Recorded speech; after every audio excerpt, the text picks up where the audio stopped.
সুপ্রিয় শিক্ষার্থীবৃন্দ, তোমরা গত ক্লাসে বাস্তব সংখ্যা সম্পর্কিত বিষয়গুলি জেনেছো, তার দুটো প্রয়োগও শিখেছো। এখন আমরা আর দুটো প্রয়োগ দেখব কিভাবে তোমরা সমস্যার সমাধান করবে। আমরা তোমাদের বইয়ের 5 নম্বর প্রশ্নকে বেছে নিয়েছি। সমাধান করো ও সমাধান সেট সংখ্যা রেখায় দেখো। 10 নম্বর অঙ্ক দেওয়া আছে 1/mod 5x - 1 > 1/9 এবং x not equal to 1/5। কারণ এখানে x এর মান যদি 1/5 হয়, নিচে 0 হয়, তো 1/0 হলো অনির্ণেয়। এই জন্য আমরা এটাকে কিভাবে সমাধান করি দেখো। অঙ্কটা উঠালাম, এটাকে উল্টাই দিছি। তো অসমতা একটা ধর্ম আছে, কোনো অসমতাকে যদি ইনভার্স করা হয় অর্থাৎ উল্টাই দেওয়া হয়, তাহলে অসমতার দিকের পরিবর্তন ঘটে।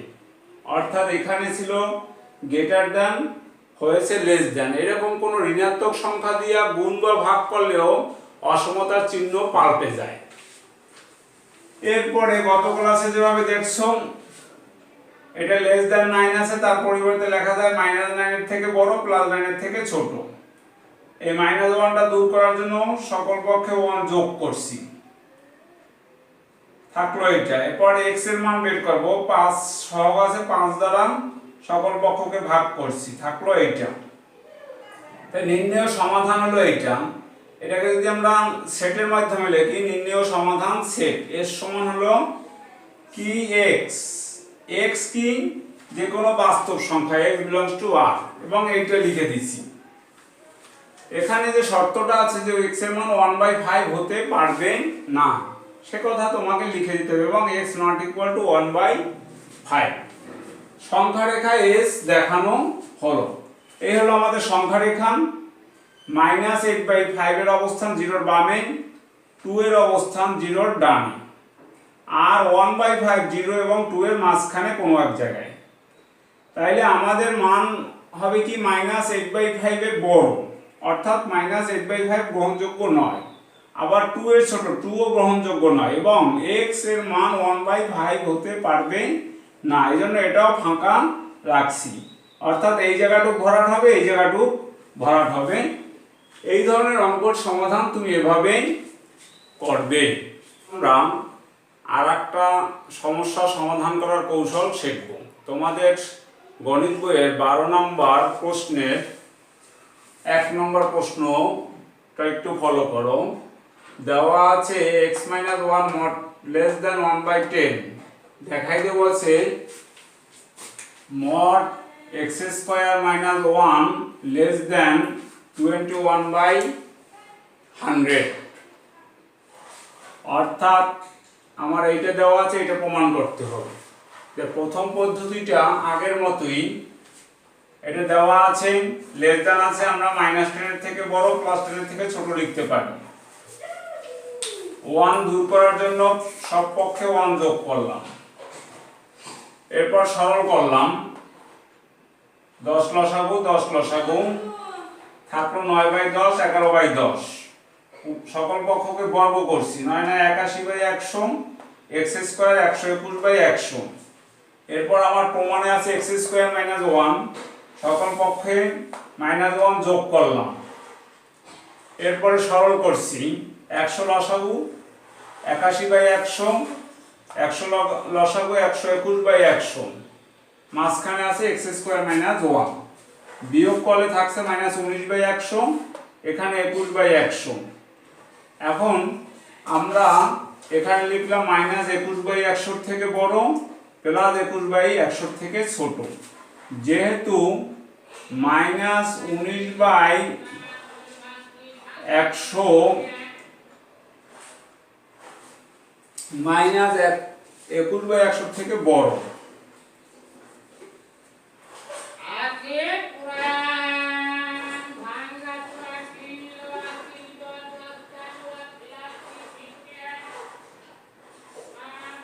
গণিতের ভিত্তি হলো দুইটি, একটা হলো গাণিতিক ভিত্তি আর একটা হলো যৌক্তিক ভিত্তি। আমরা এখানে যৌক্তিক ভিত্তি প্রয়োগ করছি, যে যেসব সংখ্যা -19/100 থেকে বড় সেসব সংখ্যা -21/100 থেকেও বড়। তাহলে এইটা একই আছে, মাইনাস এখানে প্লাস, তার পরিবর্তে আমরা এটা লিখতে পারি।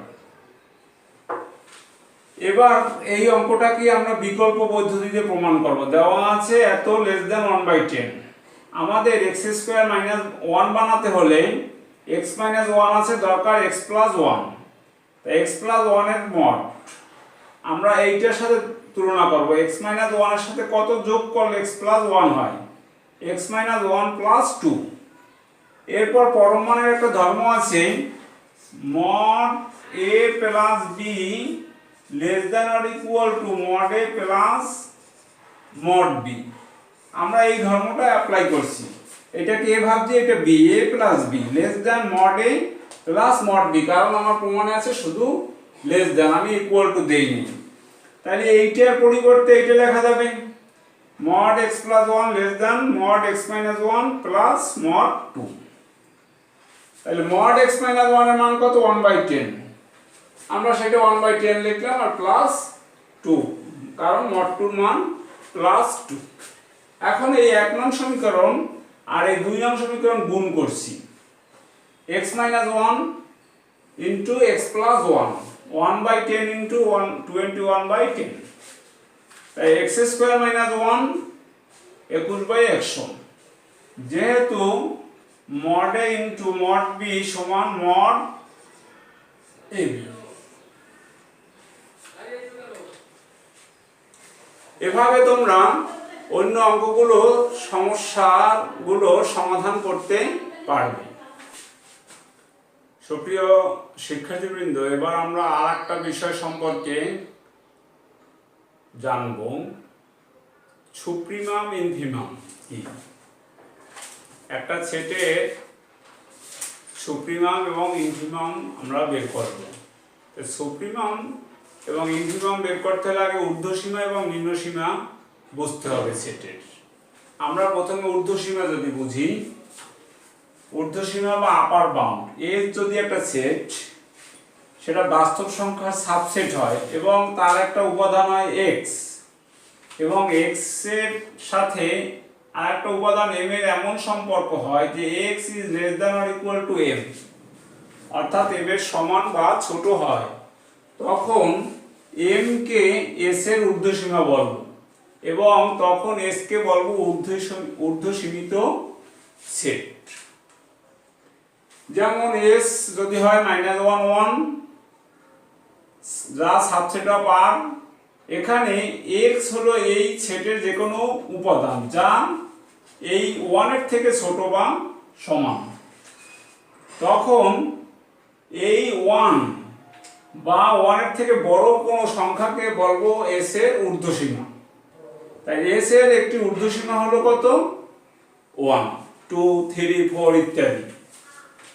তাইলে এই যে 1 যদি বড় হয়, 1 এর থেকে বড় আরো সংখ্যা আছে 2 3 4 5 ইত্যাদি, এই বড়গুলোর মধ্যে যেটা ছোট সেটাকে বলবো আমরা লঘিষ্ঠ ঊর্ধ্বসীমা। তখন সুপ্রিমাম বলবো, তার আরেক নাম সুপ্রিমাম বা লঘিষ্ঠ ঊর্ধ্বসীমা। s যদি -1 1 হয় তবে সুপ্রিমাম s হবে এই বড়টা 1। আবার নিম্নসীমা কি হবে? ওইরকমই s যদি সাবসেট অফ r হয়, x হলো s এর একটা সদস্য, যেখানে m আর x এর সম্পর্ক হলো m <= x, তখন m কে বলবো s এর একটি নিম্নসীমা আর s কে তখন বলবো নিম্নসীমিত সেট বা নিম্ন সীমিত। এখানে s এর একটি নিম্নসীমা হবে কি তাহলে? এই -1 -2 -3 এগুলো নিম্নসীমা। তাহলে s এর একটি নিম্নসীমা -1। এই যে নিম্নসীমাগুলো -1 -2 -3 -4, এর মধ্যে সবথেকে বড় কোনটা? -1। আর এই -1টাকে বলা হবে ইনফিমাম, ইনফিমাম বা গরিষ্ঠ ঊর্ধ্ব সীমা, অর্থাৎ ইনফিমাম অফ s হলো -1। এভাবে তোমাদের বইয়ে যে অঙ্কগুলো আছে সুপ্রিমাম ইনফিমামের সেই অঙ্কগুলো করার চেষ্টা করবে। ধন্যবাদ সবাইকে।